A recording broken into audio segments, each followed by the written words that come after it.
que o Senhor já falou nesse lugar, Senhor. Pai, não é o movimento que vai, Senhor, trazer resposta, mas é a tua palavra. Quando tu falaste, Senhor, quando, ó Pai, ali no livro de Abacuque, Pai, Abacuque falou, Senhor, viva a tua obra, Senhor. E através da tua palavra que a obra vai ser levada. Então usa o teu servo, Pai, que veio, Senhor, comprar, prestar culto e glorificar o teu nome conosco neste lugar. Honra, Senhor, o teu filho, a caminhada, a chamada, a sua família, o Senhor, o seu trabalho. Não esqueça o teu servo, meu irmão, vai ser deste lugar, Senhor. E fala conosco o que o Senhor quiser falar, com a honra e glória do teu nome. Amém, Senhor. Pode ser para os irmãos, amém? Amém. Você que está de posse da Bíblia, ou se os irmãos, no seu aparelho celular tem um aplicativo da Bíblia, abra comigo na primeira carta de Paulo aos Coríntios, capítulo 2.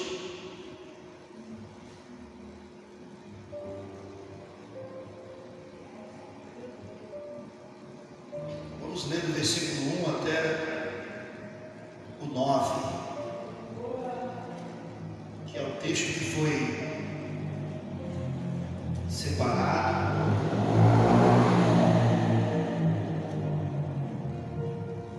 O versículo que foi separado que é o versículo 9. Os irmãos acharam? Podemos ler? Primeira carta de Paulo aos Coríntios, capítulo 2, que diz assim: E eu, irmãos, quando fui ter convosco, anunciando-vos o testemunho de Deus, não fui com sublimidade de palavras ou de sabedorias, porque nada me propus saber entre vós, senão a Jesus Cristo, senão a Jesus, e é este crucificado. E eu estive convosco em fraqueza, e em temor, e em grande temor. A minha palavra é a minha pregação, não consistiram em palavras persuasivas de sabedoria humana, mas em demonstração do Espírito e de poder, para que a vossa fé não se apoiasse em sabedoria dos homens, mas no poder de Deus. Todavia falamos sabedoria entre os perfeitos, não, porém, a sabedoria deste mundo, nem dos príncipes deste mundo, que se aniquilam, mas falamos a sabedoria de Deus, a sabedoria de oculta em mistério, ao qual Deus ordenou antes dos séculos para a nossa glória, a qual nenhum dos príncipes deste mundo conheceu, porque se a conhecessem, nunca crucificariam ao Senhor da glória. Mas, como está escrito, as coisas que o olho não viu e o ouvido não ouviu e não subiram ao coração do homem, são as que Deus preparou, são as que Deus para com aqueles que o amam. Só quem ama a Deus de verdade senta dando melhor glória para Jesus.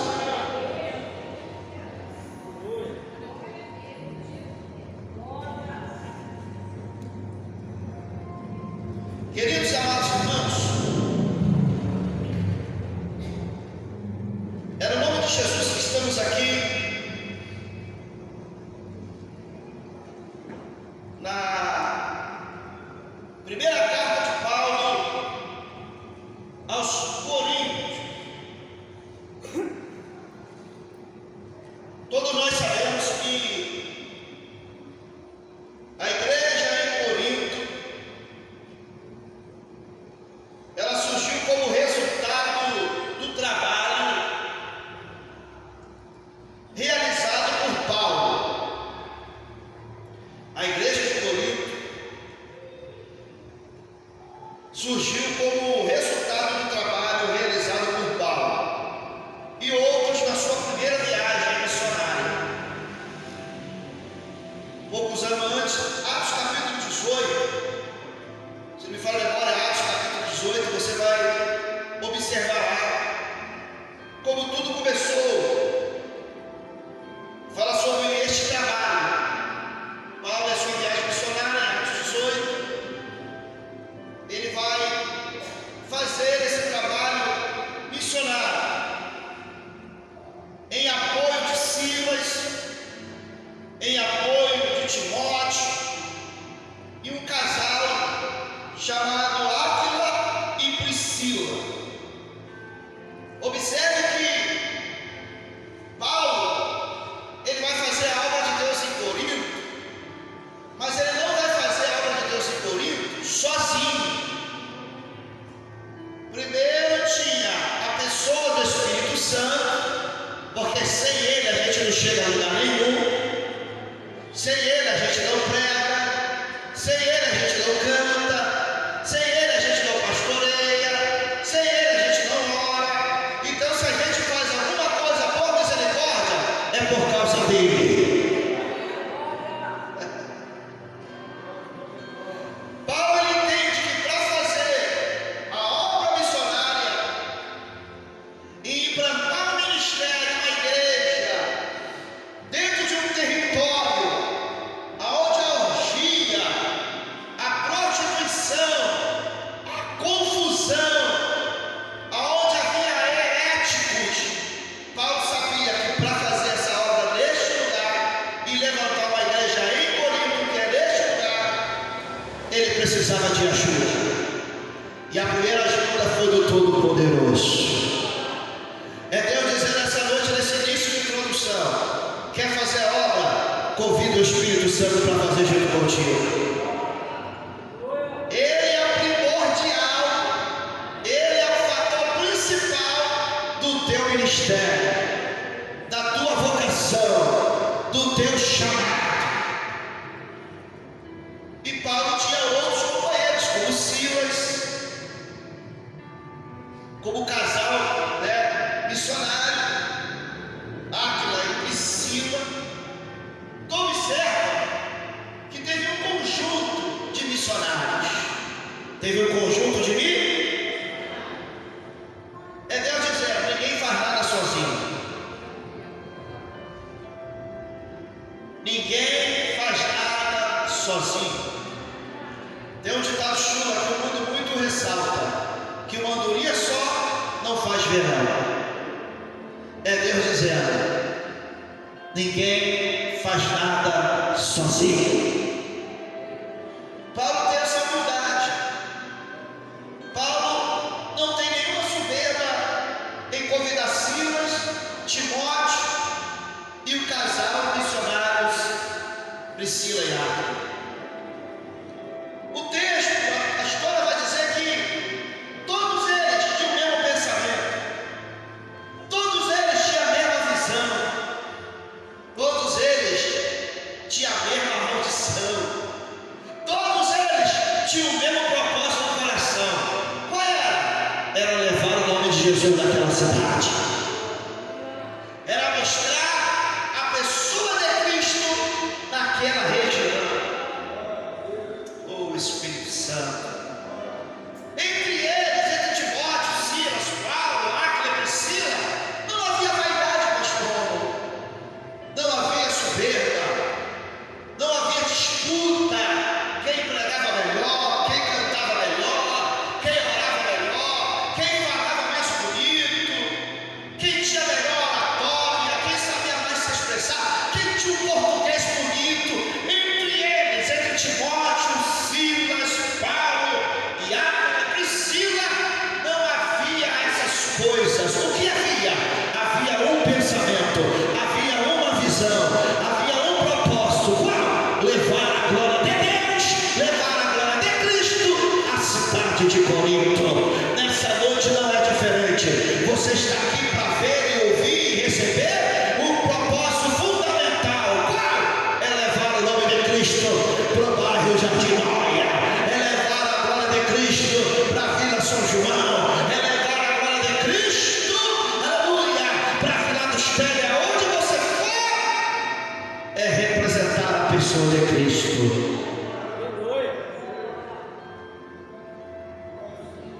E Paulo tinha uma preocupação com essa igreja. Paulo era um tipo de apóstolo que ele chegava numa cidade, irmãos, ele queria que o trabalho desse resultado. Porque ele tinha Deus. E quem tem Deus, irmãos, aonde bota o pé, faz a diferença. Tem Deus, tem Silas, tem Timóteo, ainda tem um casal de missionários, Priscila e Áquila, irmão, vai ter resultado esse trabalho. Um trabalho em conjunto, um trabalho em união, não tem como o inferno lutar contra esse trabalho. Não tem como, aleluia, o desânimo lutar contra esse trabalho. Não foi fácil, não, porque Paulo estava ali para combater contra os hereges, contra a prostituição que imperava ali. Portanto, se você observar, mesmo Paulo, uma igreja ali em evidência, a prostituição ainda imperava. Você vê que Paulo tinha que disciplinar um rapaz que tinha contato sexual, uma pessoa que nem era da sua família. Então você vê que Paulo, ele tinha dificuldades e problemas naquela igreja. E Paulo, preocupado, ele vai escrever essa primeira carta, falando sobre o caráter da pregação de Paulo em Corinto. Paulo, ele vai destacar o seu caráter. Enquanto ele ministrava, ele revelava o caráter das suas pregações.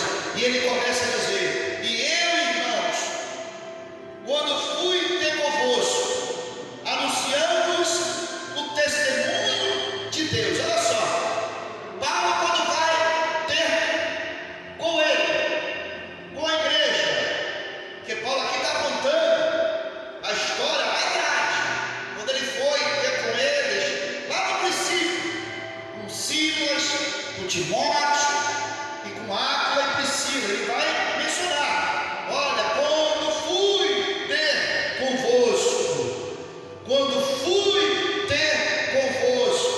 anunciando-vos o testemunho de Deus. Observe, Paulo vai levantar um ministério com intenção com outras intenções negativas, ou intenções de se dar bem. Paulo vai ter encontro com eles na intenção de quê? De mostrar o testemunho de Deus. As pessoas hoje estão fazendo diferente. Pô, eu vou fazer uma amizade com aquele irmão ali, porque aquele irmão ali ele tem uma coisa para me oferecer lá na frente.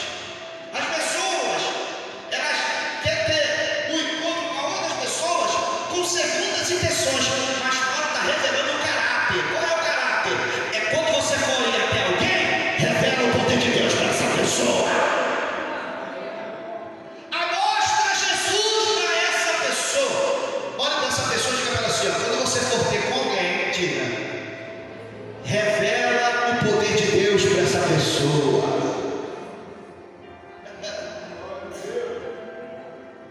Paulo começa a mostrar o caráter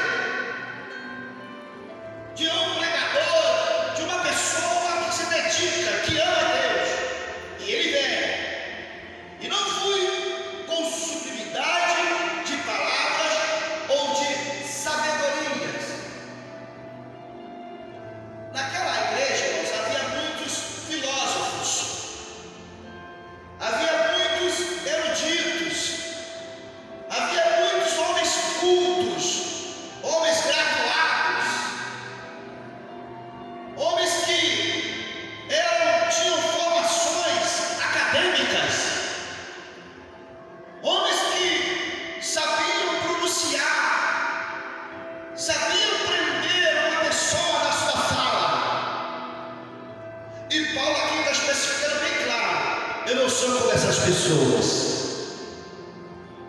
E olha que Paulo tinha muito do que isso, né, irmãos? Paulo era conhecido como poliglota, um homem que conhecia todas as leis, um homem que tinha um conhecimento vasto. Por quê? Porque ele aprendeu nos pés de Gamaliel, o mestre. Oh, aleluia, quem pode dar glória? Mas Paulo aqui está revelando como devemos chegar na vida de alguém. Não é chegando para mostrar o que tem, é mostrando para mostrar a glória de Deus. Paulo aqui está dando exemplo de humildade. Ele até tinha, mas ele não precisava falar que tem. Ele, na simplicidade, ele começava a mostrar o seu caráter através da pregação. Ele não usava de expressão de dificuldade nas suas palavras. Por isso que ele está dizendo: eu não fui com vocês em sublimidade de palavras ou de sabedoria, porque nada me propus a saber entre vós, senão a Jesus Cristo, a este crucificado. É Paulo dizendo: as minhas palavras são de Cristo, as minhas palavras são de Jesus. Jesus é tão simples que ele, aleluia, ele ensinou isso para nós. Fala somente de Jesus. Oh, aleluia. Quando nós falamos de Jesus, sentimos arrepio. Quando falamos de Jesus, sentimos um renovo. Quando falamos de Jesus, recebemos do céu o poder.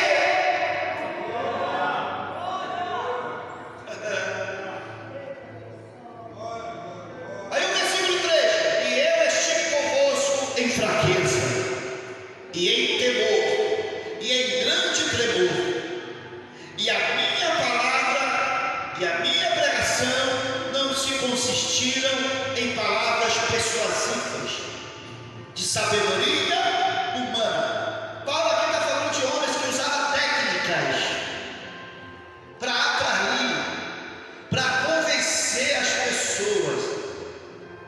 E Paulo está dizendo: eu não quero usar aqui palavras humanas, técnicas, persuasivas. Eu quero aqui usar a palavra de Jesus. Qual é a palavra de Jesus? Salvação. É salvar. Ele é o Messias, o enviado de Deus que veio para salvar.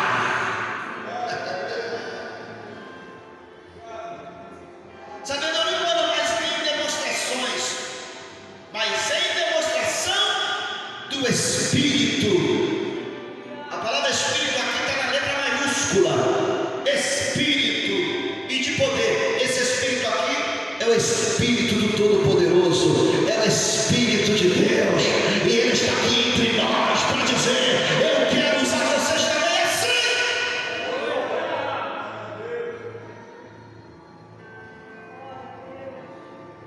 Para que a vossa fé não se apoiasse em sabedoria dos homens, mas no poder de Deus.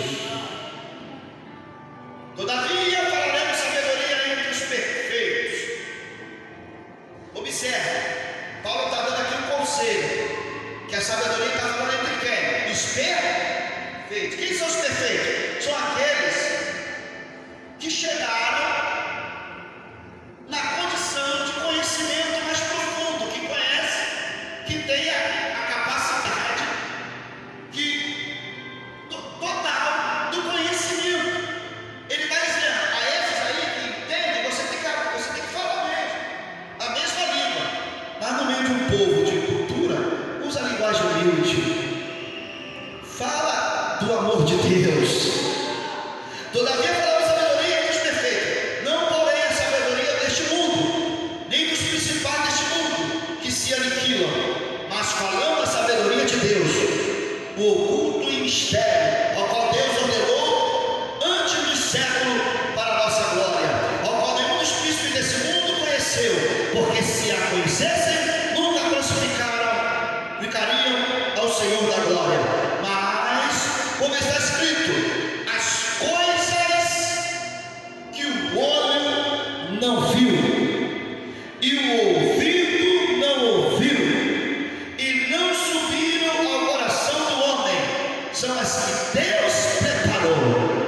são as que Deus preparou. Não está dizendo que vai preparar, está dizendo que Ele já prepara. Olha aí, ó. Já preparou. Ó, Deus já preparou. Eu não sei se vocês estão entendendo, mas antes de você vir aqui, Deus já tinha preparado a minha e a tua vitória há muito tempo. Ah, pouca gente pegou isso aqui, pouca gente entendeu. Aleluia. Eu não vim aqui dizer que Deus vai preparar, porque isso está para depois. Eu vim dizer aqui que Deus já preparou. Já preparou. Quem crê que Deus já preparou? Mas olha só, isso é condicional. Para quem Ele preparou? Para com aqueles que o amam a Deus. Quem são esses que amam a Deus? São aqueles que mesmo no dia da fraqueza, mesmo no desânimo, não abandonam Jesus. Quem são esses que amam a Deus? São aqueles que não se afastam de Deus por nada. Pode estar em cima ou pode estar embaixo, com dinheiro ou sem dinheiro, mas está coladinho com Jesus. Porque quem ama a Deus de verdade não abandona Ele, não desiste dele, não recua dele. E para esses tem algo precioso. Quem quer receber? Quem quer receber? É algo que já está preparado. Você ainda não viu, você ainda não ouviu, ainda nem chegou ao teu coração, mas Jesus está dizendo, já está preparado.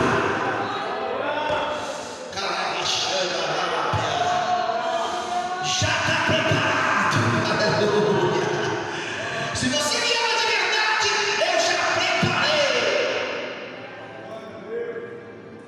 Observe, Paulo vai focar no detalhe interessante, que o olho não viu, e o que o ouvido não ouviu, e nem o coração ainda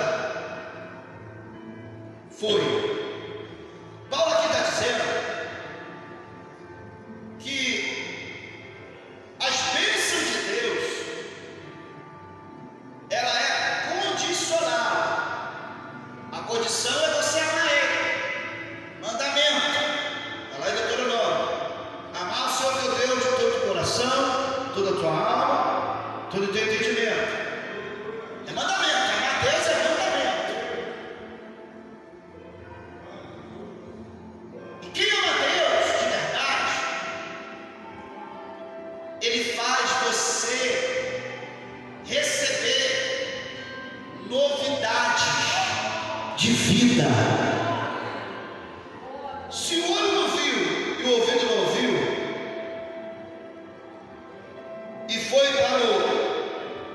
para o seu coração, subiram ao seu coração, isso fala de coisas novas.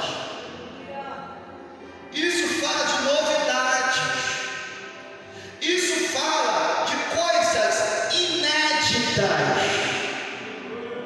O que é algo inédito? É aquilo que você nunca viu, ou ouviu, ou seu coração nunca sentiu. É Paulo dizendo: quem ama Deus de verdade, todo dia tem algo inédito acontecendo na tua vida. Olha para essa pessoa e diga para ela assim: ó, fique tranquilo.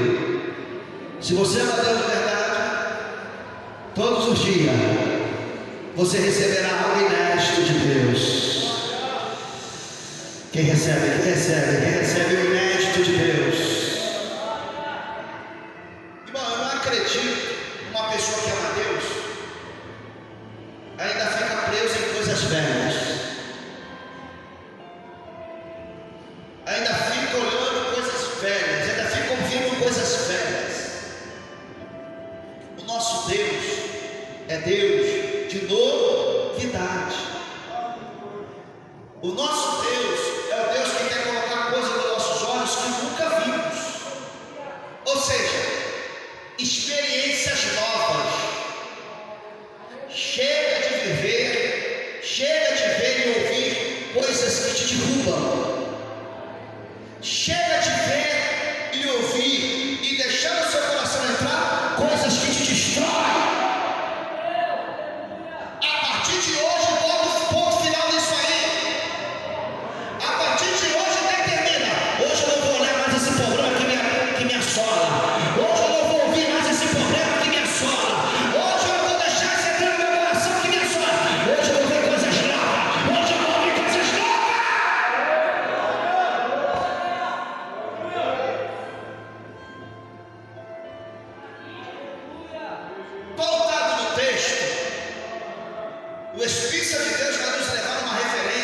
sobre Davi, referência sobre.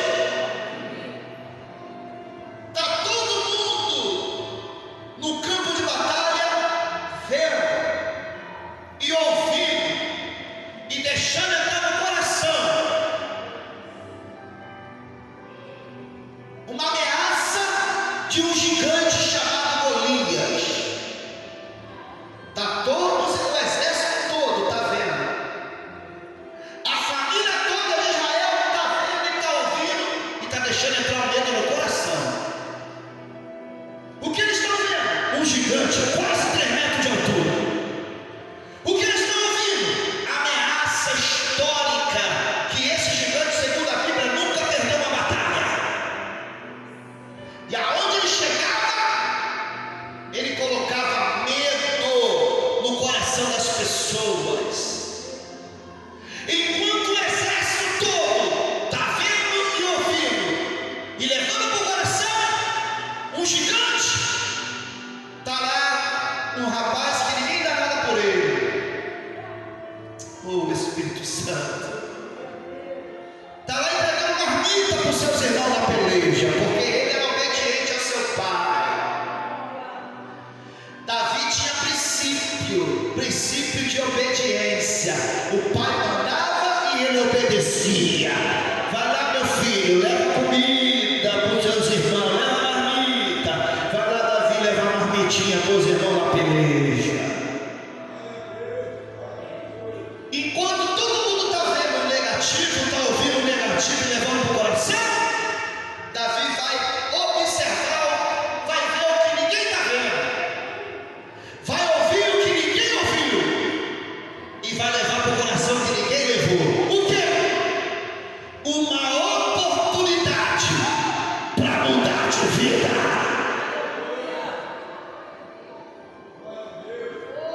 Ele vai olhar para o gigante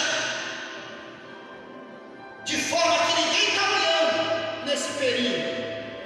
Ele vai olhar para o gigante e não vai ver só um gigante. Ele vai ver o gigante como uma oportunidade para mudar de vida. Aí ele faz uma pergunta: o que eu ganho se eu tomar esse gigante aí? Aí alguém lá responde: olha, tu vai casar com a filha do rei, metade do dinheiro do país vai para o teu bolso ou para o teu cofre, que na época não existia banco, e outra, vai ficar isento de imposto, tu não vai pagar imposto mais. Olha o que Davi ouviu, que muita gente não ouviu, né? Só ele ouviu. Ele ouviu, além de ele ver, ele ouviu a oportunidade para mudar de vida. Davi olhou e falou: opa, eu aceito o desafio. Eu aceito o desafio. Você conhece a história. Davi, com o coração de guerreiro, ele vai lutar contra o gigante. E você já conhece a história, né? Através dele tombar o gigante, ele agora fica conhecido, reconhecido e recebe o que já estava preparado. Ele agora casa, ele agora fica rico, ele agora é isento de imposto. Por quê? Porque ele acreditou, ele olhou, ele ouviu e levou para o coração da seguinte forma: eu vou ver esse problema não como o outro está vendo, eu vou ver como uma oportunidade para mudar a minha vida e da minha família. Você pode ficar de pé em nome de Jesus?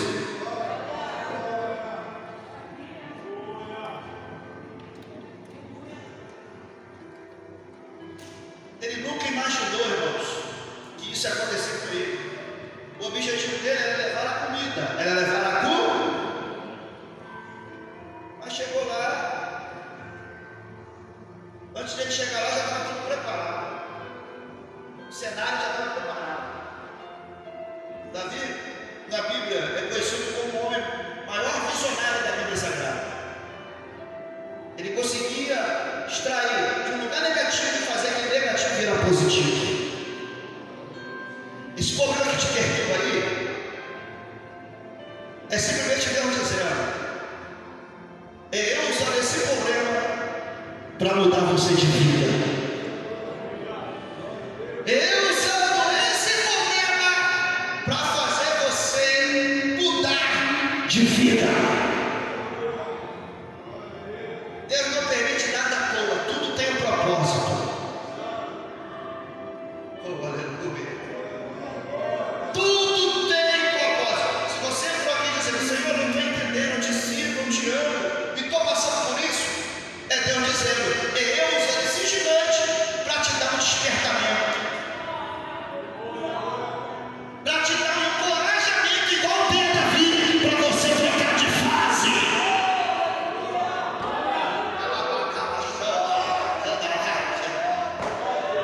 Deixa as pessoas falarem, ela não vai aguentar. Deixa as pessoas achar que isso é vergonha. Isso não é vergonha, não. Isso aí é a honra de Deus que está chegando para a tua casa. Esse problema aí vai te incentivar a você ver o que você nunca viu. Vai te incentivar a você ouvir o que você nunca ouviu. E vai colocar um fervor no teu coração de você vencer essa batalha. É o que Deus te preparou. O que Deus já preparou para nós. E qual é o caráter de uma pregação de Paulo? É que ele já preparou. É que ele já preparou. É que ele já preparou a melhor morada. Oh, aleluia. A melhor morada. Calabaraçada. Se alguém não preparou a rua onde você mora, já tem uma rua preparada lá em cima. Essa rua é rua de ouro.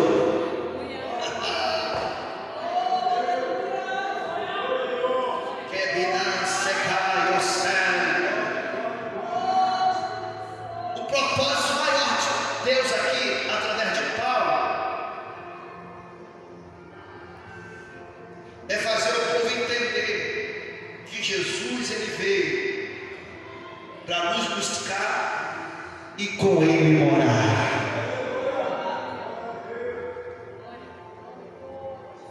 A maior preocupação de Deus sempre vai ser, irmãos, com a nossa vida espiritual. Por isso que Paulo está dizendo: eu não venho aqui usando linguagem humana, mas sim linguagem de Deus. Porque o reino de Deus é o quê? É espírito. A pessoa não pode misturar, não, nem confundir. Deus está nos preparando para trazer salvação para a tua casa e para a tua família. Feche teus olhos. Deus, muito obrigado pela tua palavra. Continua, Senhor, nos sustentando, nos preparando para aquele grande dia, Senhor. Ó Senhor, muito obrigado, Senhor, por essa oportunidade que o Senhor nos deu de estar aqui na tua casa, para juntos adorarmos e glorificarmos a Ti, Senhor. Continua nos dando força para Te amar. Continua nos dando força para Te amar até o dia do arrebatamento, para a glória do Teu nome, em nome de Jesus. Você pode receber o pastor Romulo com as palmas bem forte para Jesus?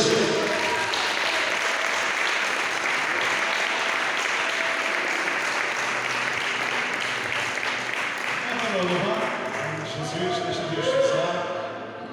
Amém? Vai entender, tem. Amém. Estou bastante rouca, irmãos, mas vou tentar louvar aqui. Um louvor bem conhecido, os irmãos me ajudem a louvar nessa noite. É para Jesus, você me ajuda?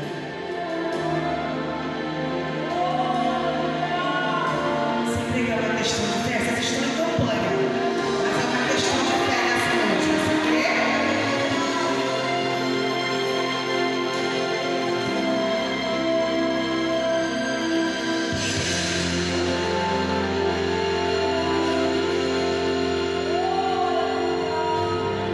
Qual será o segredo?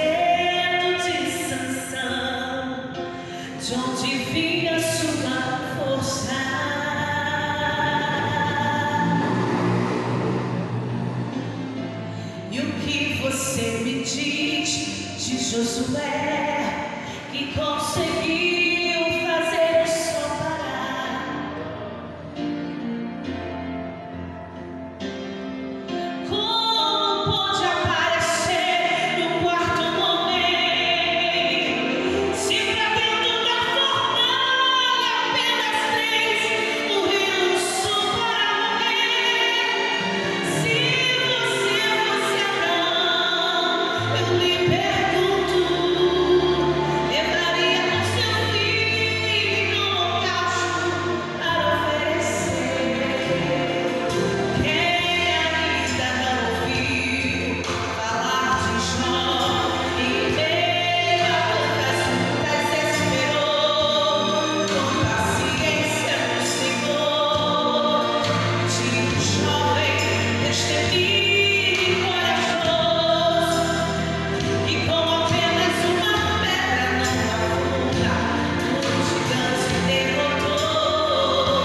É difícil imaginar como Israel gritou tão alto, e pôs abaixo uma muralha que cercava a Jericó.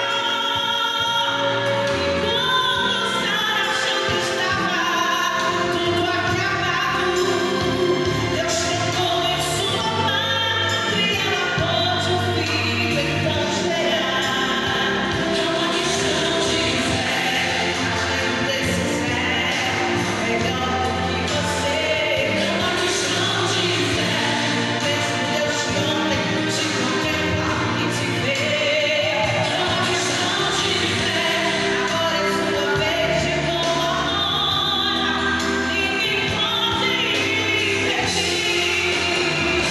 Não tenha medo, assuma agora o seu lugar de vencedor, pois o segredo é confiar seus passos, sua vida ao Senhor.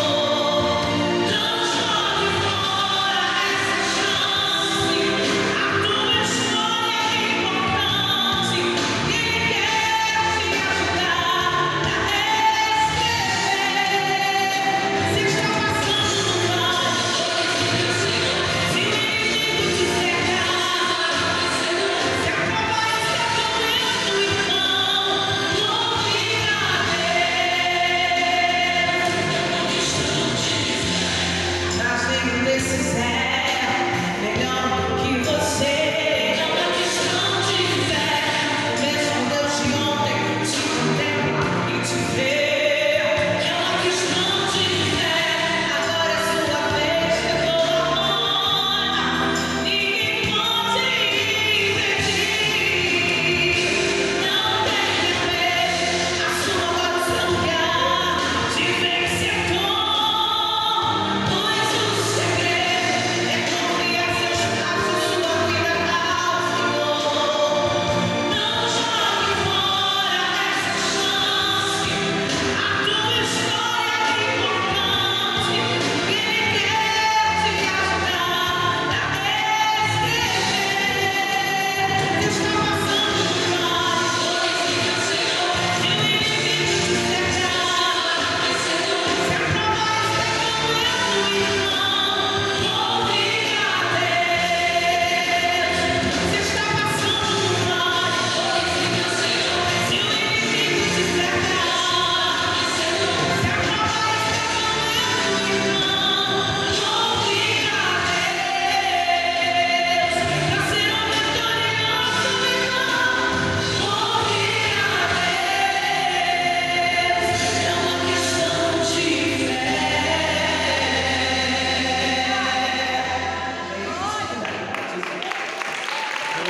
Deus abençoe, amém? Amém, irmão? Uma posse da tua vitória nessa noite, no nome santo de Jesus, amém? Vamos ficar de pé. Queria saber se tem alguém nessa noite que quer entregar a sua vida para o Senhor Jesus Cristo, fazer uma aliança, retornar para os caminhos do Senhor. Tem alguém nessa noite, dentro dessa condição? Amém. Deus abençoe. Então, amém. Obrigado, pastor, mais uma vez. Amém. Essa é a sua esposa. irmão, cada servo, adorador, cada visitante. Sai daqui convicto da tua vitória, daquilo que Deus já preparou na sua vida. Amém? Domingo estaremos aqui, 6h30 da noite, né? Às 6h30 às 8h, culto de louvor e adoração ao Senhor Jesus Cristo. Amém? Vamos orar pelo término desse trabalho, né? Vamos orar interceder com o Pai. Queremos te agradecer, Senhor, por este culto, Senhor. Ó Pai, pela tua palavra que é santa, pura e verdadeira, Senhor, pelos louvores que foram entoados, pelas orações que foram feitas no teu altar, Senhor, a qual nós cremos que foi recebida como cheiro suave de tuas narinas.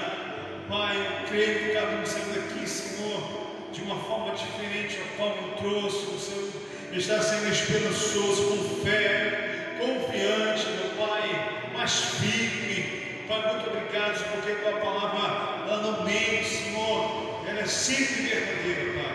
Pai, nos leve em paz e segurança, nos guarda, livre de todo mal, Senhor, toda seta, Pai, toda ação, meu Pai, demoníaca, Senhor, toda fúria do adversário.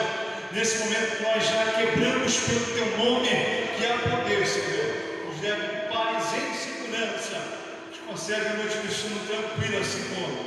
O dia de amanhã que pertence ao Senhor, venha ser sobre a nossa vida. Nos pensamos, ó Pai, uns outros, Senhor, mas não da tua presença. É o que nós te pedimos, Senhor, e já te agradecemos por tudo que o Senhor tem feito e por tudo que o Senhor ainda há de fazer em nosso meio, para a honra e glória do teu santo nome. Amém e amém. Presbítero João, declaração apostólica. Saúde a amada igreja com a paz do Senhor. Amém. Quantos desejam a bênção apostólica? Encurve a sua cabeça, coloque a sua mão em forma de coxa. Que o grande amor de Deus, a graça do nosso Senhor e Salvador Jesus Cristo, as doces e ricas consolações e comunhão com o Espírito Santo, seja com todos aqueles que aguardam e esperam a volta do Senhor, e toda a igreja diga: posso todas as coisas. O Senhor é meu pastor. Agindo Deus no lugar de vergonha. E o Senhor é a nossa. E o Senhor é o meu. Vamos em paz, que o Senhor já nos abençoou. Está terminado.